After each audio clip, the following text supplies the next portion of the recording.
बिस्मिल्लाहिर्रहमानिर्रहीम। Chapter number 1 measurement के series of topic scientific notation को आज हम डिस्कस करेंगे। तो देखिए, साइंटिफिक नोटेशन बड़ा ही सिंपल टॉपिक है कि आपके पास फ़िज़िक्स में या किसी भी कैलकुलेशन में आपके पास कुछ नंबर होते हैं जो कि बहुत बड़े होते हैं और कुछ नंबर ऐसे होते हैं जो बहुत छोटे होते हैं। तो आप जब इन नंबर्स को डेसिमल की फॉर्म में बिल्कुल एक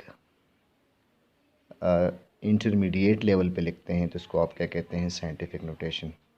scientific notation, it is an easy way of writing number that are too big और टू स्मॉल। अब देखें, आपके पास कोई नंबर है तो उसको आप मेंटीसा मल्टीप्लाई बाय 10 की पावर में लिखेंगे। मतलब आपके पास नंबर है 7 और 10⁻12। अब इस फॉर्म में आपके पास जो भी नंबर नज़र आएंगे वो आपके पास क्या होंगे? साइंटिफिक नोटेशन की फॉर्म में। अब ये जो है इसको कहते हैं मेंटीसा और इसको कहते हैं एक्सपोनेंट पावर ऑफ 10। मेंटीसा में आपने ख्याल रखना है कि जो आप मेंटीसा बनाएंगे वो आपके पास 1 से बड़ा हो और 10 से क्या हो? छोटा। मतलब 1 से लेकर 9 तक हो। ठीक है, अब ये कैसे बनाए हुए ये भी हम देखेंगे। अब फॉर एग्ज़ाम्पल आपके पास एक नंबर है 700 और इसके आगे 10 ज़ीरो है। 2 3 4 5 6 7 8 9 10।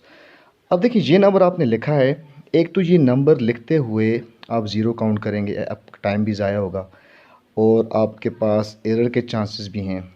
फिर आप क्या करते हैं, फ़िज़िक्स ने हमें आसानी करके दी, इसी को हम शॉर्ट करके रखते हैं इन द पावर ऑफ 10। मतलब 7 को हम इस तरह लिखेंगे 1 2 3 4 5 6 7 8 9 10 10⁻10। तो देखें, इसके बजाय ये लिखना आपके पास कदरे आसान है और ऐसे नंबर में आप उसकी एडिशन, सब्ट्रैक्शन, मल्टीप्लाई और डिवाइड भी आसानी से कर सकते हैं। फॉर एग्ज़ाम्पल 7 × 10 ये एक नंबर है। आपके पास एक दूसरा नंबर है 7 × 10⁻15। तो इन दो नंबर्स को जब आप इस फॉर्म में ऐड या सब्ट्रैक्ट, मल्टीप्लाई, डिवाइड करेंगे तो ये बहुत टाइम टेकिंग होगा, लेकिन जब आप साइंटिफिक नोटेशन में से सिंप्लीफाई करेंगे तो बहुत ईजी होगा। तो आपने क्या करना है, ये जो मेंटीसा है इस मेंटीसा और मेंटीसा को मल्टीप्लाई कर देना है और एक्सपोनेंट को आपने क्या करना है? ऐड करना है। तो 7 7 आर 49 10⁻10 प्लस 15। सो 49 × 10⁻25। तो ये आपके पास इतनी इजी इसकी क्या आ गई? डिवीजन आ गई। अब यहाँ पे पॉइंट की बात आती है। देखें, ये आपके पास एक नंबर है तो मीन आपके पास पॉइंट कहाँ होता है? सबसे लास्ट में होता है। अगर आप इस पॉइंट को राइट साइड पे लेफ़्ट साइड पे लेके आएंगे तो आप पावर में पॉजिटिव इंक्रीज़ करेंगे और राइट साइड पे नेगेटिव। मतलब देखें, ये पॉइंट यहाँ पे है तो मैंने लिखा है 7 × 10⁻10। लेकिन अगर आपके पास कुछ इस तरह की सिचुएशन हो कि 0.00125, आप इसको साइंटिफिक नोटेशन में कैसे लिखेंगे? तो इस पॉइंट को आप राइट साइड पे फर्स्ट नॉन ज़ीरो डिजिट के बाद लेके आएंगे तो 1.25। अब देखें 1 2 3 × 10⁻3, लेकिन चूंकि आप पॉइंट राइट साइड की तरफ लेके आ रहे हैं तो आपने यहाँ पे क्या कर लिखना है? माइनस लिखना है। तो ये आपके पास क्या है? रूल है। पॉइंट को लेफ़्ट की तरफ लेके आएंगे तो पॉजिटिव, राइट की तरफ आएंगे तो पावर में नेगेटिव।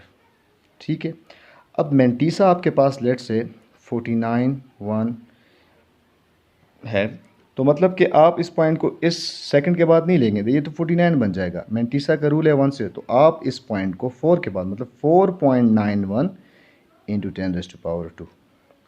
तो इस वजह से ये रूल है कि मेंटीसा को आप 1 और 9 की तरफ, तभी आप पॉइंट को फर्स्ट डिजिट के बाद लेके आएंगे। अब इसी के साथ है प्रीफिक्सेस। इन्हीं पावर ऑफ 10 को नाम देना आपके पास क्या कहलाता है? प्रीफिक्सेस कहलाता है। Giving name to this power of 10 is called prefixes. जिस तरह आपके पास टेबल में 1 से लेकर 22 और आजकल जो बुक हैं वो 24 तक आए हुए हैं। जैसे देखें 10⁻1 डीका, इसका सिंबल है DA। 2 hecto, nano, sorry giga, minus में नैनो, माइक्रो, और ये से क्या हैं? सिंबल हैं। So this is all about scientific notation कि आप बड़े नंबरों को एक ख़ास तरतीब से लिखते हैं और उन्हीं को जब आप स्पेसिफिक नेम देते हैं तो वो क्या कहलाता है? प्रीफिक्सेस। तो ये साइंटिफिक नोटेशन और प्रीफिक्सेस साथ साथ टॉपिक थे। Thank you.